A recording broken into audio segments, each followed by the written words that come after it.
Book 1. Mother. Maman. One thing about Georges, he'll always tell you exactly what he thinks. He was cut from the same cloth as his dad and granddad. Both were hardworking and very, very direct. His granddad was nicknamed the Bionic One, Le Bionique. Anyway, he's very opinionated and not afraid to face the truth, even though he's able to let other people's insults slide off him like water off a duck's back.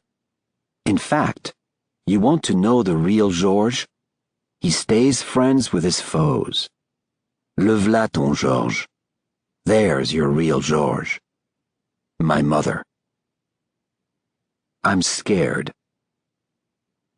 I'm scared because I'm thinking of a moment that changed my life and altered who I am, and I can't get away from it. I realize that being scared is part of who I am. Fear is the genesis of most of the good things that have occurred in my life. Fear is the beginning of every success I've lived. But it affects my perspective, both physical and logical. That's the way it works. It doesn't just change what happens inside of you, it also immediately impacts how you relate to the world all around you. How, or if, you remember. Because of fear, other information that seems totally basic and elementary, like what you were doing and why you were there, are gone. The present loses its power when pitted against fear. Fear is magical and possesses all kinds of superpowers. All it takes is a few words or a flash of images to trigger its strength. And the moment you see or hear whatever it is that scared you, your life changes. And yet, because I'm scared, details I don't usually notice are right there in my mind. I can see them in their shapes. I can sense them. And I feel like I could reach out and touch them. But not the whole picture. Some things dissolve. And that's what happened to me on the day my good friend Dr. Sébastien Simard called my mobile.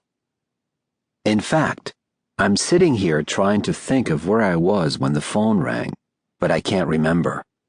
I'd like to know what I was doing when I took the call, but that's not possible either. The memories attached to that moment are lost somewhere inside me, and I know it's because of the fear. What I can recall, and the clarity of that recollection is odd, like a slow-motion dream, is that I was standing in a long hallway, alone. I see white walls and a hall, and I'm walking down the middle of it toward who knows where. The phone rings, and I know I have to answer because it's my surgeon. I stop, which is odd because usually I walk and talk. But here I stop. I look at the screen and see his name. I push the button and I put the phone to my ear. And this is when he tells me, "Georges, you have a torn ACL. Your knee ligament is fully torn. You need major surgery. You're not fighting for a long time." Ever since I was 9 years old, I've known the unique feeling generated by fear. It makes me laugh now, but that's because I know better. It's because without the bullies and the assholes and the jerks, I would never have become who I am today. I would never have been lucky enough to prove them wrong.